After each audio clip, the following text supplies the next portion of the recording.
pekerja Google, dia sendiri nyesal sekarang like, karena mental health anak-anak kalau bikin posting like-nya sedikit jadi down mental. Satu lagi faktanya yang perlu kita sadari bersama menurut saya, generasi baru ini adalah generasi yatim piatu. Mereka tidak belajar TikTok dari bapaknya. Ada bapak yang ngajari anaknya main TikTok. Justru sebaliknya, bapaknya yang belajar dari anak. Jadi generasi sekarang tidak punya patron siapapun untuk memakai sosial media. Dia membentuk kultur, dia bukan meneruskan kultur. Dia mereka benar-benar generasi baru di dunia baru yang tidak punya patron sama sekali. Dan saya berkali-kali mengatakan bahwa orang tua juga, yang orang lebih tua harusnya dan juga ada hati. Bahwa orang tua itu juga anak baru loh di dunia digital ini. Kita ini sama-sama anak baru, nggak ada yang lebih tahu efeknya gimana dari retweet, dari like dan seterusnya itu. Lalu itu ada algoritma di belakangnya yang mengatur sedemikian rupa untuk memaksimalkan profit dan untuk bagi society penggunanya. Contoh paling ekstrim Facebook masuk ke Myanmar nggak sampai 2 tahun kita terjadi. Karena orang Facebook tahunya internet itu ya Facebook, orang Myanmar tahunya internet ya Facebook. HP itu bukanya buat buka Facebook aja. Itu tersebar segala macam provokasi nggak sampai 2 tahun itu konflik. Kemudian tak terjadi dan itu diakui oleh Facebook di penelitian di 2019 dari report yang kemudian dibawa keluar oleh pekerjanya mundur dari Facebook. Report itu dikeluarkan tahun 2020. Itu pada penelitiannya dari 2019 itu mengatakan bahwa Facebook menghancurkan society. Mereka menghancurkan itu. Untuk menghindari itu Facebook harus mengganti model bisnis. Which is tidak mungkin dilakukan kalau Facebook mengganti model bisnis, ya bangkrut. Jadi kita memang sekarang ruang publiknya sebagai musisi, produser musik juga produser film, saya membuat film. Di dunia perkantoran saya bekerja sebagai advisor di beberapa perusahaan di Jakarta sebagai advisor manajemen dan HRD. Pendidikan saya sendiri, saya ngambil 3 kuliah sekaligus sekali waktu. Saya ngambil matematika, fisika, dan psikologi. Terus saat ini saya sedang join penelitian antara UGM dan Inggris di Timatikan, terutama untuk urusan simbolik ini, karena salah satu yang paling tertarik tentang simbolik adalah Inggris justru, karena bisa jadi saya sering dipanggil untuk urusan kayak gini sebenarnya di luar. Justru kegiatan saya seperti ini justru hampir 2 atau 3 kali lipat daripada itu.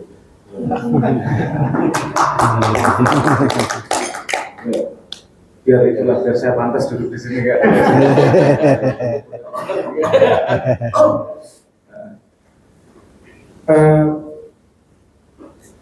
Saya pernah mendengar begini. Kalau kita ingin mengajari generasi baru kan nomor 1 yang ingin diangkat dengan metodologi sekolah adalah intelektual, meningkatkan intelektual mereka. Intelektual itu punya ibunya dari intelektualitas adalah yang namanya atensi. Siapa yang memperhatikan intelektualnya karena gurunya sama, muridnya 40, atensinya beda-beda, pintarnya beda. Karena atensi adalah ibu dari intelektual. Ibu dari atensi adalah interest, ketertarikan, dan curiosity. Anggapannya catatan itu adalah repositori ilmu, itu yang paling berbahaya. Saya pernah tahun 2008 kalau nggak salah, saya datang ada acara di Kementerian Pendidikan, dan saya ngomong gini, saya dari SD sampai kuliah itu disuruh mencatat, tapi tidak ada pelajaran mencatat sekali. Padahal itu investasi kecil yang akan terpakai seumur hidup. Kalau saya boleh tahu, teman-teman guru sudah pernah riset metodologi mencatat atau tidak? Ada banyak metodologi mencatat, ada metode Cornell, ada metode Color, ada metode split page, ada metode Zettel Custom, sangat banyak metode mencatat. Karena mencatat itu bukan sudah menjadikan gudang ilmu. Itu yang salah paradigma itu di situ lah. Nah, paradigmanya itu di situ. Catatan adalah membuat snapshot dari pikiran agar kita bisa conversation dengan pikiran kita sendiri. Teman diskusi, catatan itu bukan untuk nyimpen ilmu. Bukan udah nyimpen ilmu. Tapi kita membuat catatan itu agar kita bisa. Nah, ini berhubungan dengan teknologi. Ini masih kosong. Tadi ketika Pak Heru ngomong tentang sepatu itu tadi, karena analoginya begini. Kita sekarang masuk pada dunia teknologi, tapi kita belum mendefinisikan apa itu sudah teknologi. Teknologi sederhananya kan gini, dia mengekstensi kemampuan manusia. Tadinya naik sepeda jalan kaki segini, dengan teknologi sepeda jadi segini dengan energi yang sama. Tadinya satu hari cuma bisa nyangkul 1 hektar, dengan traktor bisa menjadi 10 hektar. Itu namanya ekstensi dari capability manusia. Pertanyaannya sekarang kan belum ada ekstensi dari otak manusia. Jadi kalau belum ada ekstensi dari otak manusia, kita terbatas pada modal yang diberikan oleh Tuhan. Itu aja jadinya. Karena tidak ada teknologi yang ekstensinya. Dan penelitian 2021 menunjukkan bahwa IQ Indonesia rata-rata ada 78,54. Kita bisa nomor 92 di dunia setelah dengan IQ. Jadi kita memang modal dasarnya tidak begitu tinggi, makanya diperlukan yang namanya teknologi untuk mengekstensi otak, kemampuan komprehensi dan seterusnya. Saya pernah ngobrol dengan beberapa petinggi Indonesia. Beberapa petinggi saya mengatakan kalau kamu ngajari cara mencatat dengan benar saja, saya bisa menjamin bahwa anak bikin skripsi nggak mikir 2 tahun bikin skripsi setahun bikin skripsi 2 bisa. Penulisan itu mudah. Itu karena dianggap ilmu langsung output gitu loh. Karena ada metodologi untuk mengumpulkan informasi, menata, mengkomprehensi, rekonstruksi, recallability, seterusnya, dan kemudian bisa menjadi output. Nah, itu yang sama sekali menurut saya belum dibahas di Indonesia. Belum kita bahas detail. Kenapa literasi sangat penting? Karena itu rasio investasi dan fungsi itu sangat jauh. Kita belajar membaca 1 tahun, fungsinya seumur hidup. Investasi yang sangat kecil, hasilkan sesuatu yang sangat besar. Dan dari dunia manapun kita tahu bahwa rasio investasi dan output itu sebesar mungkin kalau bisa kan gitu. Yang menurut saya dari literasi itu yang belum kita coba investasi adalah kemampuan menulis. Kemampuan membaca kita sudah luar biasa, maksudnya luar biasa sih, tapi masih bisa membaca. Nah terus kemampuan menulis, kebiasaan mencatat itu sangat belum. Padahal itu modal utama untuk menjadi pedagogi. Kalau sekarang kita pedagogi, tengahnya kan kemudian andragogi, perkawinan antara pedagogi dan pedagogi. Kita seharusnya kemudian bisa memberi bekal kepada generasi muda untuk pedagogi. Pedagogi itu belajar mandiri. Pedagogi disambungkan dengan pedagogi, di mana dia bisa saling belajar satu sama lain. Ditingkatkan satu tingkat lagi menjadi cybergogi, belajar satu sama lain melalui teknologi cyber. Kan gitu jadinya. Ini sebenarnya konsep lawas dari Ki Hajar Dewantara. Semua orang guru adalah murid, semua orang adalah guru, semua orang murid, semua orang adalah sekolah. Itu tidak kita implementasikan justru Finlandia mengambil konsep itu untuk pendidikan mereka. Bisa ya untuk bingung Indonesia punya kemana sih, kita punya pegawai luar biasa nggak diganti sendiri. Nah ini kemudian dalam berpikir ini teknologi sudah memungkinkan semua orang berkomunikasi. Dan ketika terjadi komunikasi akan terjadi exchange informasi. Pertukaran informasi apa yang bertukar dari itu pada atensi dan curiosity. Nah, karena sosial media memang tidak didesain untuk pendidikan dan tidak didesain untuk diskursus, dia didesain untuk cari duit, which is nggak masalah. Tapi dia kemudian lebih banyak. Gimana sebelum kita dengarkan, tapi sebelumnya barangkali Pak Yudo selaku Ketua Budi dan juga Pak Heru inisiasi program ini, kegiatan ini yang akan kita lanjutkan nanti inisiasinya akhiri dengan diskusi dengan sama-sama kalau mudah-mudahan sudah berapa dulu adalah demo mungkin sekarang kebijakan dari saya, maka kita lanjut dengan Pak Yudo untuk menyampaikan, mungkin kalau bahasanya memberikan pencerahan Pak Yudo. Baik, terima kasih. Assalamualaikum Ibu Bapak sekalian yang kami hormati. Semoga nggak bosan nih ketemu Panji dari kemarin. 2 kali kan ini. Panji lewat terus kemudian sempat diskusi juga makan siang dan sekarang kita ketemu lagi. Cuman ya sepertinya saya melihat Pak Ais dan Pak Heru maupun ketemu di Bandung dan ketemu dengan kelompok-kelompok inti dari penggiat pendidikan di Jabar, jadi sekaligus sekalian. Jadi Ibu Bapak sekalian, saya melihatnya Pak Isnawan dan Pak Heru ingin menghadirkan sebuah platform ke Ibu Bapak sekalian yang mungkin ini menjadi perpaduan kalau saya melihat sekilas antara knowledge management system dan medsos. Nah, knowledge management system kan kalau dari sisi definisinya adalah bagaimana bisa menyimpan pengetahuan. Utamanya tentu yang tadinya pengetahuan basic yang diungkapkan secara luas kemudian diekspresikan menjadi tulisan. Nah, namun kemarin kita bicara panjang dengan ibu bapak yang mencermati bahwa para siswa itu para siswi lebih suka TikTok ketimbang menulis. Artinya yang dulu budaya lisan kita mencoba mengajak mereka untuk berubah ke budaya tulisan. Lalu ketika mereka mengupdate statusnya di medsos itu kita masih melihatnya sebagai media tulisan. Tetapi sekarang dengan adanya TikTok ini sepertinya akan berubah lagi menjadi budaya lisan karena di situ video dan sebagainya. Tapi apapun buat kami ya video ataupun tulisan yang tidak lebih sebarisan data yang perlu kita simpan ke dalam sistem. Jadi nanti kita lihat dari Mas Amran simbolik ini modelnya data atau informasi atau pengetahuan apa saja yang tersimpan. Apakah hanya yang berupa tekstual yang nantinya eksplisit ataukah juga kalau ada wawancara para leluhur, para tetua, para senior siapa tahu bisa juga simpan ke dalamnya. 3 minggu yang lalu saya mengunjungi Arsip Nasional Oman dan Arsip Nasional Oman itu sampai punya program khusus di studio hijaunya untuk mewawancarai para leluhur mereka, para senior yang mereka kalau disuruh nulis tidak mau, tapi kalau diwawancarai baru keluar banyak. Dan sebenarnya kan kita di beberapa daerah di kita itu masih banyak yang sebenarnya seperti itu, suruh nulis tidak mau tapi diwawancarai banyak. Jadi kekayaan intelektual seperti itu yang mesti kita perhatikan. Nah, tinggal pertanyaannya ketika manajemen pengetahuan itu sudah menyimpan pengetahuan di dalamnya, nah, bagaimana lalu kemudian kita bisa diskusikan, kita bisa komentari dan sebagainya seperti layaknya kalau itu bapak sekarang lihat beberapa media online pun seperti dan segala macam kan selalu ada komentar di bawahnya.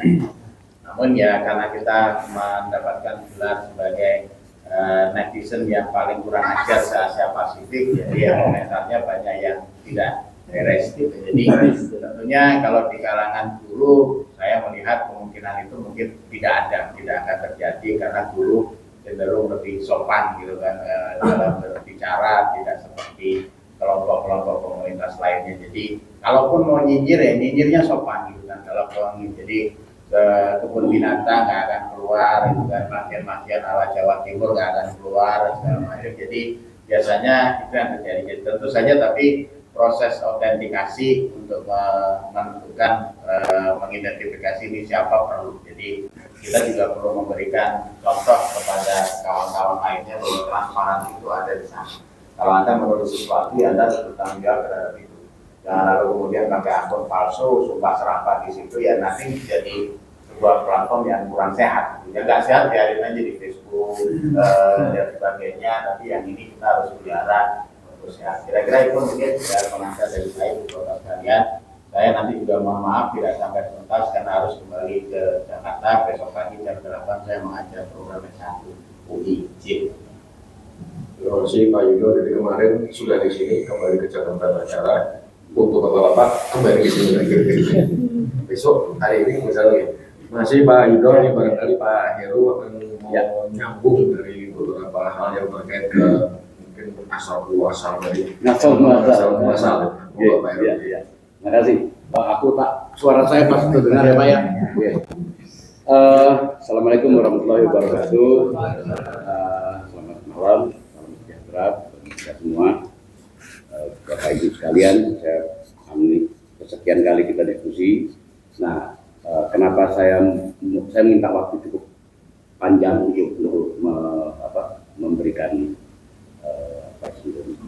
kata-kata, kalimat-kalimat, karena memang yang mendalami pertama aplikasi atau ininya Mas Amran itu memang saya.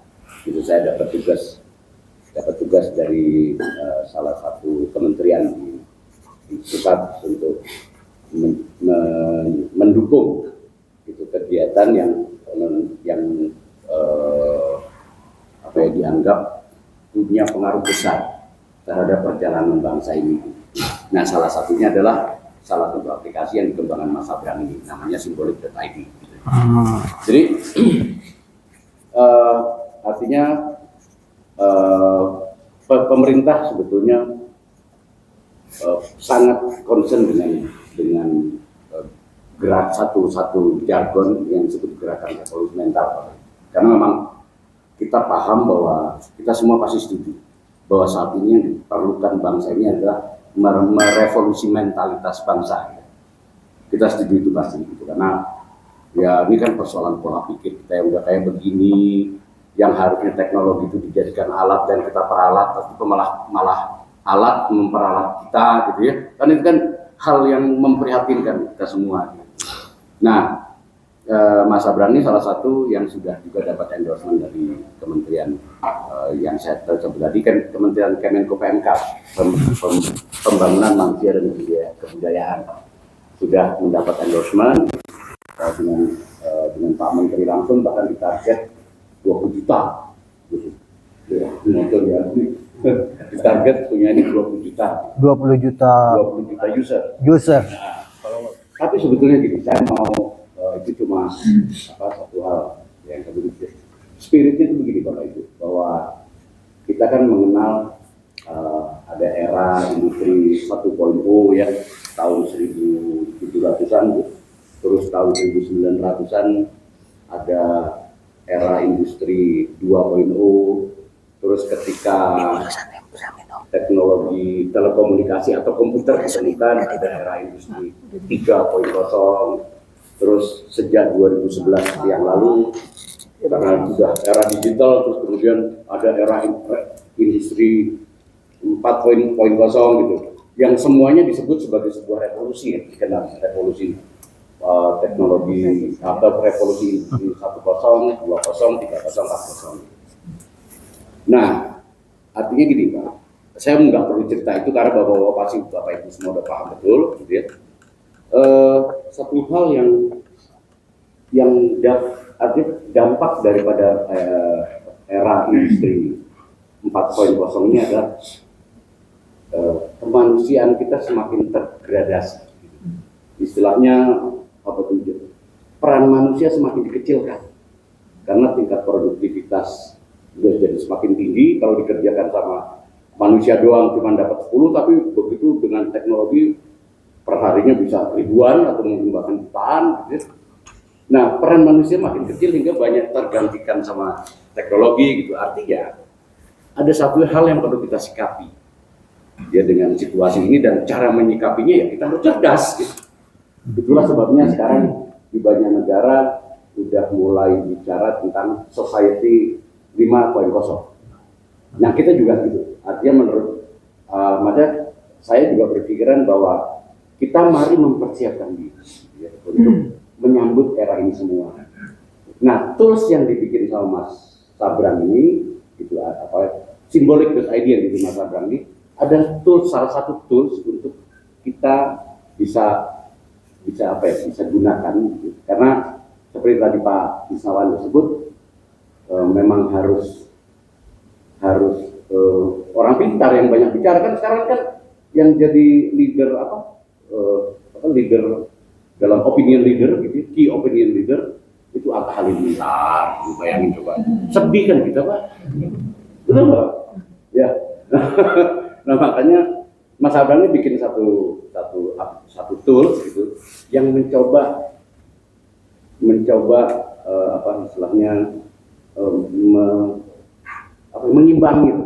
mengimbangi jangan orang yang nggak kompeten yang jadi key opinion leader di masyarakat ini, tapi orang-orang yang kompeten. Dan dalam pembentukan sebuah masyarakat baru, masyarakat baru yang orang nyebutnya ada 5.0, apapun itu namanya, gitu ya, itu pendidikan adalah Pak. Jadi istilahnya untuk mewujudkan ini harus di salah satu yang punya peran besar dia pendidikan. Gitu. Selain ada pihak-pihak lain, pendidikan peran yang paling penting untuk mewujudkan masyarakat yang cerdas, yang cerdas menyikapi perkembangan teknologi ini. Dan Mas Abang kemarin, karena memang saya yang pertama mendalami aplikasi ini, saya ditugaskan waktu diminta sama Pak Budi, coba Mas dalami ini. Dan setelah saya dalami, saya pernah men-challenge Mas Abang dengan satu tim gitu. Dan kalau menurut kami aplikasi yang atau vehicle yang dibuat sama Sabran ini worth it kita perjuangkan gitu. Jadi melihat bukannya terus kita menyepelekan Facebook, enggak gitu. Karena memang kan Facebook dibangun oleh kultur yang berbeda dengan kita ya Pak ya. Menyepelekan juga nggak apa-apa.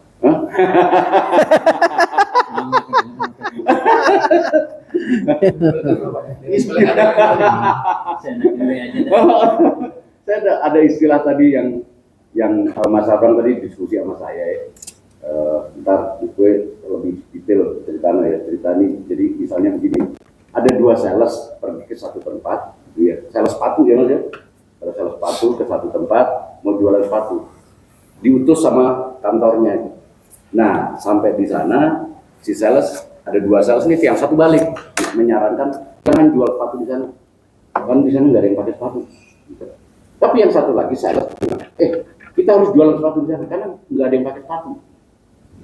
Ya, paradoks ini yang menurut saya cerdas. Mas Arif akan bikin satu ilustrasi bahwa ini peluang buat kita, dan itu sebetulnya perlu kita nih terdengar pada timeline yang sama dengan masyarakat di dunia manapun yang sedang menyikapi perkembangan industri 4.0 untuk menjadi masyarakat yang cerdas. Gitu. Nah inilah yang mungkin apa yang sudah kami sama Mas Abrani waktu itu sepakati, terus kemudian saya bawa ke Pandi. Nah karena Pak Isnawan kebetulan kan punya program yang dengan bapak-bapak ibu semua nih yang menurut saya pas gitu. Nah saya deliver ke Pak Isnawan, monggo Pak, ini bagus nih. Gitu. Nah rencananya malah tadi Pak Isnawan, saya dan Mas Abran sepakat kita akan bikin satu branding gitu ya, yang besar, apa istilahnya, digital ethnology. Gue namanya digital ethnology, gitu ya. Kita jadikan satu brand gitu, di mana salah satu toolsnya yang menurut saya mungkin semoga cukup kuat gitu untuk mengawal ini. Amin. Yang dibuat oleh Mas Abra. Kita perlu serius Pak untuk mengawal. Dan saya yakin, saya tadi cerita sama Mas Abra. Ini saya banyak ketemu komunitas guru, tapi di satu guru ini saya tidak temukan guru yang kan kita sering temuin Pak. Ada guru yang minder dengan profesinya. Nah di komunitas satu guru ini enggak gitu saya bilang.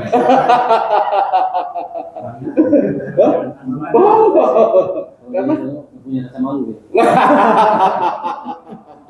Kira-kira gitu dari saya, moga-moga memberikan satu gambaran, karena memang ini momen saya menserah terimakan program ini ke Pak Isnawan untuk digulirkan oleh Pak Isnawan, karena memang tepatnya memang di bawah Pak Isnawan. Kalau saya kan jualan. Gitu. Monggo. Ya, terima kasih. Kita bisa Pak Edo. dari saya. Terima kasih. Kita untuk memberikan koridor di mana kita mau bergerak. Nah, ada satu yang saya ingat dari Pak Toto itu, guru adalah filsuf. Nah, jadi apapun koridor tetap menjadi filsuf, gitu kan. Nah, itu terima kasih loh, sekarang luar biasa malam ini, dan inilah tadi saya sampaikan, bukan guru yang seperti biasanya guru yang ada, jadi guru yang memang dalam tanda petik mungkin rada gila gitu ya. Oke, dari saya cukup, mungkin langsung ke Mas Abram untuk kita diskusi ini, dan mungkin kita awali dengan konsep-konsep yang mendasari sebuah itu apa sih kan. Saya tadi malam ada batu gadis, peluang gitu. Sampai kita bicara ukuran siklus Jawa, dalam siklus budaya, kita monggo Mas Abram silakan. Ya, monggo silakan. Sebelumnya saya ingin bertanya dulu sebentar aja satu pertanyaan. Karena ini kebetulan kan momennya bersamaan dengan HGN ya, Hari Guru Nasional. Apa ini sengaja pertemuan ini berhubungan dengan itu? Ini Pak, alam semesta yang ini bahasa alam semesta Pak. Kayaknya tanda-tanda ini. Maksud saya itu memberi semangat ke calon pembicara.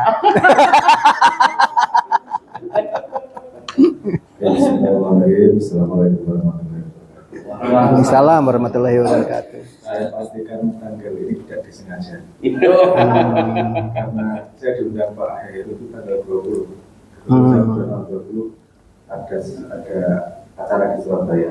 Ada seminar di Fakultas Pendidikan. Terus baru bisa tanggal 22. Kalau dari Surabaya ke Bandung memang lumayan panjang gitu ya. Jangan kepanjangan, matiin dulu, kemudian direkam ulang. Panjangan, matiin dulu. Mungkin not-not yang kita buat, dengan not-not yang kita buat, ini not yang dibuat oleh teman-teman. Macam-macam not, ada wiki, ada apa, dan seterusnya. Ini bisa berhubungan satu sama lain.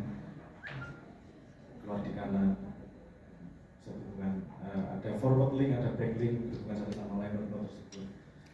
Mungkin kalau saya sambil lalu ya, kalau menjelaskan objek data custom agak rumit soalnya. Intinya ini adalah data custom tersebut yang saya bilang sebagai node repository itu tadi. Terus ini Mingle, ini adalah sosial media seperti biasa. Sosial media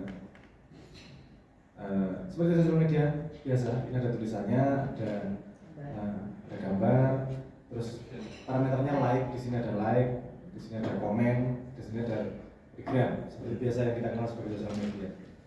Saya sebutnya sebagai Mingle, tempat untuk saling senggol-senggolan. Terus ini sebutnya diskusi. Di sini ada ruang kajian nih, ruang kajian agama. Ini misalnya ada posting nih, apa perbedaan agama dengan mitos? Mengapa agama sering menjadi sumber kekerasan? Ini pertanyaan-pertanyaan anak muda yang menarik ini sebenarnya dijawab. Ini ada ruang kajian curhat, ada ruang kajian itu. Nanti orang akan menjawab itu ya atau memberikan komen Iya, di situ ya. bereaksi di situ. Jadi apa namanya interaksi gitu ya. Misalnya. Tapi di situ komentarnya nggak ada yang negatif. Dulu karena di sini namanya nih misalnya ini julung-julung lada hitam, makrel peranakan. Ini namanya memang dibuat anonim. Salah satu efeknya ini sorry. Kenapa dibuat anonim? Itu ada dua penelitian yang mengatakan bahwa ketika terjadi double blind review itu crowd wisdom naik sampai 60%. Jadi kalau kita nggak tahu satu sama lain, kita lebih objektif menilai satu sama lain. Itu crowd wisdomnya lebih naik kan gitu. Makanya kita teruskan pakai anonim. Bisa kalau anonim. Tapi di sini ada nilainya, Pak. Nilai di sini ada kelas 1, ada kelas 2, di sini ada kelasnya. Misalnya Meskipun anonim tapi dia punya akun yang ada nilainya. Jadi kita bisa tahu walaupun kita di esoteris kelas 1 sastra. Jadi dia anonim tapi ketahuan kamu nggak bisa dipercaya. Ya bisa nge-record. Ya, nge-record. Orang itu. Tetap nge-record orang itu di bidang apa, expertnya di bidang apa. Nah salah satunya efeknya kemudian di curhat itu pernah terjadi gini 2 kali itu. Jadi ada orang posting bercerita panjang lebar tentang hidupnya dia di Sumatera. Nim tuh nyebut satu sama lain di sini, anonim nim gitu. Saya nanti malam mau bunuh diri nim. Tolong kasih saya alasan biar saya mau meneruskan hidup. Itu komennya sangat banyak itu. Ada yang pakai argumentasi agama, ada yang pakai argumentasi filsafat, ada ayo penuh harapan. Ada yang gini juga mas. Kalau nggak ada fotonya hoax. Ada kan kurang ajar itu. Dari mau bunuh diri ngomong di videoin dong nih gitu. Dia kelas 2 habis jadi kelas 1 reputasinya. Oh, jadi turun kelas ya. Karena yang lain melihat itu sebagai sesuatu yang nggak appropriate. Sesuatu yang tidak Yang bikin turun kelas itu sistem atau orang lain. Jadi ini yang wisdomnya by crowd bukan by system. Sistemnya memberi cara untuk satu sama lain menilai. Kalau menurut norma masyarakat ini tidak tepat, dia akan turun nilainya. Jadi ada vote ya. Ada vote nih. Ini lihat vote. dalam bentuk vote gitu. Dalam bentuk vote nih. Setelah itu misalnya gini, vote 1 plus 1 ini bisa sampai banyak nih. Jadi food itu akan memberi grade kepada orang itu. Betul. Berarti jadi profil ya. Dulu Iya kan kan? cuma Lu like kelas dan kambing. dislike. Itu kelas kambing, berarti menurut publik di situ kamu kelas kambing. Tapi memang nggak beres. Ini menarik karena setiap ruang kajian jadi punya kultur sendiri. Nah, jadi orang malu kan jadi bikin kelas kambing gitu. Iya, jadi dia Lama-lama main hilang sendiri juga. lama-lama dia nggak bisa ngisru. Karena kamu nilainya udah tinggi, sekali bohong aja habis. Tersadarkan. Mereka katarsis. Terus pernah ada yang itu apa membalas gini, jangan ini itu dilarang agama, nggak boleh sama agama. Dia dihabisin sama yang lain. Jadi kelas kambing loh, ini memang orangnya buat ngatain. Kalau kamu mau dakwah di sana di tempat agama sana, gitu. Oh gitu. Iya, jadi ada tempatnya masing-masing. Jadi ada kelas tukang ejek, kelas 1, Kelas 1 tukang ejek itu ada juga. Tapi maksudnya ini kita menjadi mengklaster nih. Kalau orang ngejek di ruang diskusi yang serius, dia jadi habis nih. Kalau kamu mau ejek-ejekan, mau ngomong jorok, ada tempatnya, kumpul sama temen yang kamu suka. Ada tempat khusus. Iya, kalau kamu memang suka saling ejekan, kumpul di sana. Iya. Iya, itu ruang kajian apa, ruang kajian apa, ruang kajian apa. Kamu tinggi di ruang kajian apa? Kan? Tidak dilarang tapi diizinkan malah ya ada ruangan khusus ya. Ruangan khusus. kelas mbahnya itu di situ. Karena kita nggak mungkin melarang, Pak. Anak muda itu pasti juga ada bandel-bandelnya. Tapi dikasih ruang gitu, Mas. Kasih ruang yang nggak ganggu yang lain. Yang sering ruang kajian cinta, sering hampir tiap hari ada. Iya, seperti ruang coret-coret, karena coret-coret itu nggak boleh ya. Tapi disediakan papan khusus untuk ruang coret-coret, yang lainnya jadi bersih kan? Iya. Iya, bagus, Daripada bagus. dia ganggu yang bersih itu kan. Iya, betul. Jadi memberikan ruang. Grade ya. Itu bisa di-grade.